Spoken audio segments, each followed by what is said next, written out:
everybody, welcome back to another episode of the Holiday Park in Planet Coaster. Today, we finally start in the park. 7 episodes in, and we're actually going to be starting on the inside of the park. But first, we have the vintage pack. So I'm cleaning up this little area since I kind of just left the fences open, and I didn't really want anybody, this isn't real life, and they go and walk in the paths, but you don't really want anybody walking in the middle of a road where a bus would be driving.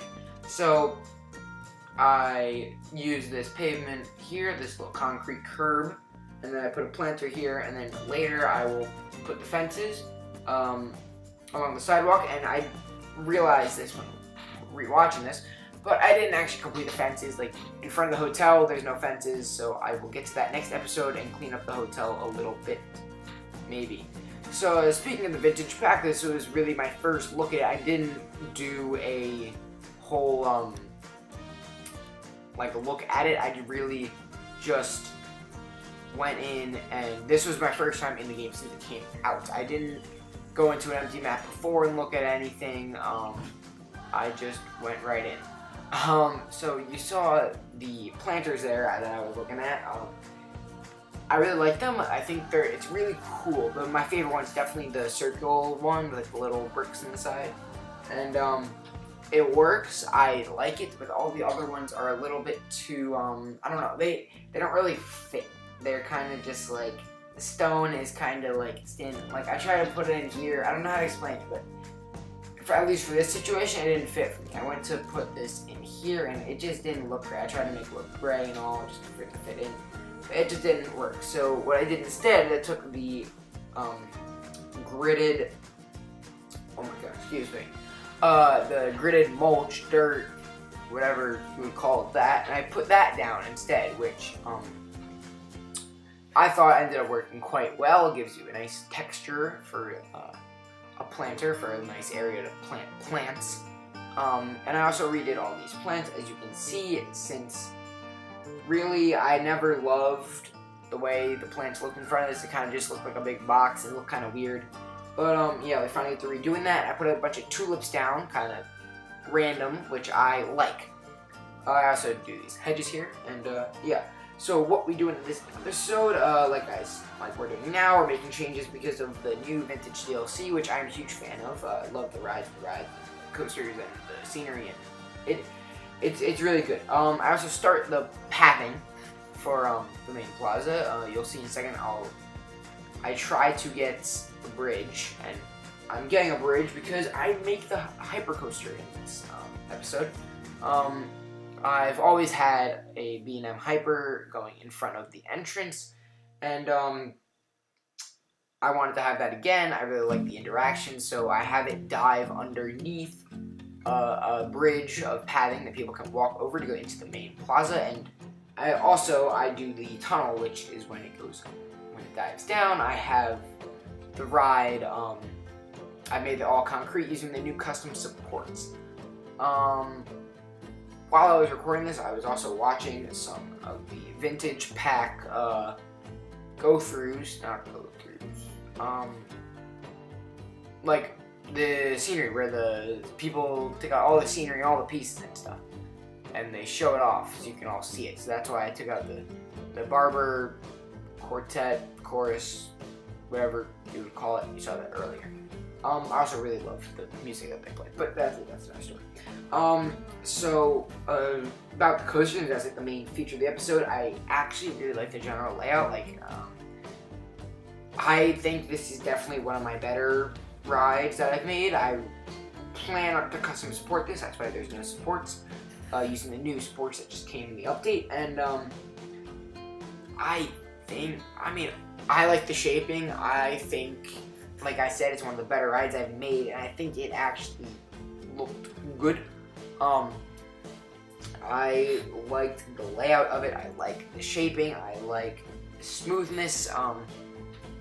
So yeah, but as always, I'm open to thoughts and critique for the ride, since nothing can be perfect unless you try a lot. So yeah, I'm also open to thoughts for the color scheme. I've always really had this black and white because honestly, I don't think I'm very good with colors. So if any of you have good thoughts for color schemes for the modern-ish generic. That one really fit. Never mind. If you have a good thought for a color scheme for the ride, let me know, because that would be fantastic. So I mentioned in the last episode the super speed video, which I plan to do with each area for the holiday park. I am actually going to have a new schedule. The goal is to have Monday be a Planet Coaster recreation of a ride. Wednesday will be some Jurassic World Evolution, which I'll talk about in a second, and then Friday we'll rotate between the holiday park and the Incredible Hulk recreation with Planko Thrills. So for Jurassic World Evolution, I might just skip the Let's Play, unlock everything, and then go into the sandbox and do that, because the Let's Play isn't the most popular in the world. I know I'm not a big time YouTuber getting like 10,000 million views, but it's not getting like any views. So I think I might just go into the sandbox. If you really want to keep the Let's Play, leave it in the comment section below. But I think I might just unlock everything and then go into the sandbox, which might mean that could take me a couple weeks, so there might not be any Jurassic World Evolution being uploaded on that day. But anyway, back to what we're doing. I did the first drop on the coaster, and now I'm going through with the new custom supports, and I'm making a tunnel. Originally, I was gonna just do. In the past, I've done windows as walls for this, which was a lot of pieces. But I was thinking, oh well, I could just use the adventure pieces. But then I saw the new coaster supports, and I was like, that's a really nice concrete texture. So I used the coaster supports.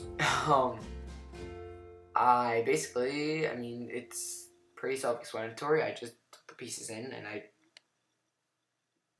I did it. Pretty simple. Just pretty much a box with the slanted walls, so water can move. And I also added a little vent at the bottom just to get the water out of there. And yeah, so like I said earlier, the super speed build, I'm gonna be doing that for each area, and I really like that. I kind of like that format of the video where I just kind of like let the music play, and if you really want to see how the entire area was constructed, you get it all in one episode. I really like that.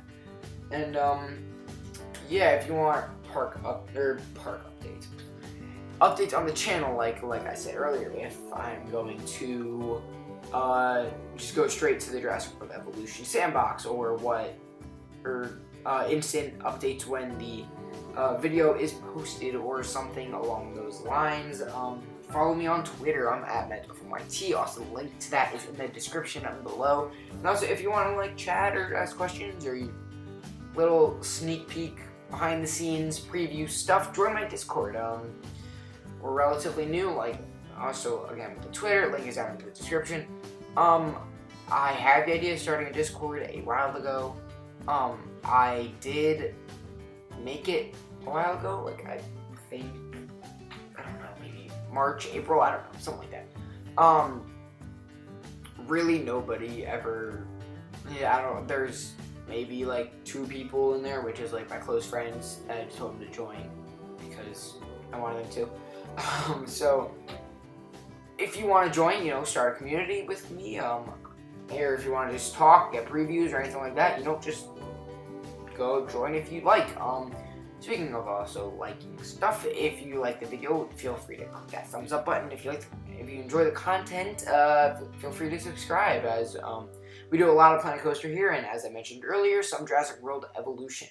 So the rest of this episode, after I finish up this pathing, is me doing the entire layout for the coaster. I had a lot of inspiration came from Fury, since that is a B&M Hyper Giga. It's a Giga, but it's the same type of ride. Since that is basically the same thing, a B&M Hyper Giga with the entrance, which was really the main inspiration, as I just said. I like how it dives under a bridge, and then really it's a simple out and back layout. Just like I said earlier, if you have any critique or anything you want to, or anything you think about it, you know, leave in the comment section below. Let me know. I would consider myself knowing a decent amount about rides since I am a coaster enthusiast. But obviously, if I'm not perfect, if you know a lot about shaping and about rides and stuff, and you think there's some, or if you know there's something really wrong with this, then let me know. I will have a POV at the end after this block. No, after this, after I make the layout and smooth it and all that, I do have a POV at the end if you want to check that out. Yeah. So the layout, it's like barely 200 feet. I think it's like 210. I don't know, something like that. Then the first drop is decently steep. It's like 70 degrees, something like that. I mean, I think it's a pretty nice drop in my opinion. Having Nitro right in my backyard is a little bit of a spoiler since I'm always used to that. But yeah, overall I think the drop's nice. I like the little the dive under the bridge, which I think works great. I did check to see if there's enough clearance, and I do believe there is from the bridge. Then you go up into a little airtime, or not a little, a big airtime hill. I think most of the hills give floater, except I think for these last hills, a couple of them give some ejector air. And yeah, so I have the big airtime hill that's kind of twisted, like a little bit. It turns just a little bit on the way up, and then I have the turnaround, which I like. It's a little bit like the treble clef, I think it's called, on Fury, but it's not like the exact same thing.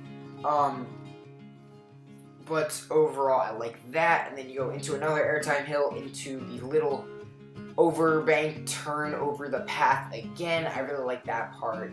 It's kind of like, it's calmed down. It gives me both overbank turns on this, like the one over the entrance and the one after the helix, after the midcourse brake run. They both give me RMC vibes, especially having just ridden Steel Vengeance not too long ago. It feels like an RMC to me, but it's not. It's a Hyper. So yeah, then we go into the midcourse brake run after that little twisted turn over the entrance, and then into a simple helix, into another overbank turn that I'm smoothing right now, and then it's 2 airtime hills. In between this, I do plan on having a splashdown. That's why there's a little flat area there. I don't think it's going to be like a big splashdown with a huge lake like Diamondbacks. I think it'll be something similar to Shambhala at Port Aventura in Spain, where it's kind of like, you know, go through a little body of water, then some fountains splash up and stuff like that. And then after that, one more airtime hill, and then into the final helix, and then into the brake run. I do want to have a transfer track, which I did not get to in this episode. The transfer track will be in the middle of the all coaster, like to the, if you're on the brake run, to the right of it. And yeah, so typical 4-meter smooth method, and then the autocomplete, and yeah, overall I'm happy with it. Like I've said multiple times earlier, any critique, leave in the comment section below, and I hope you enjoyed this episode. The POV will be kicking in right after I finish this round of smoothing, and yeah, so if you enjoyed the video, hit that thumbs up button, and subscribe if you like the content. It really means a lot, as any subscriber is one subscriber, and every subscriber counts, so it means a lot. So if you enjoy the content or the video or whatever, like I said, hit the thumbs up button, subscribe, leave a comment. It all helps. Follow me on Twitter, like I said earlier, if you would like. Link is in the description, and if you want to chat, my Discord is also in the description. I hope you enjoyed the video, and as always, thanks for watching, and enjoy the POV. See you next time, guys.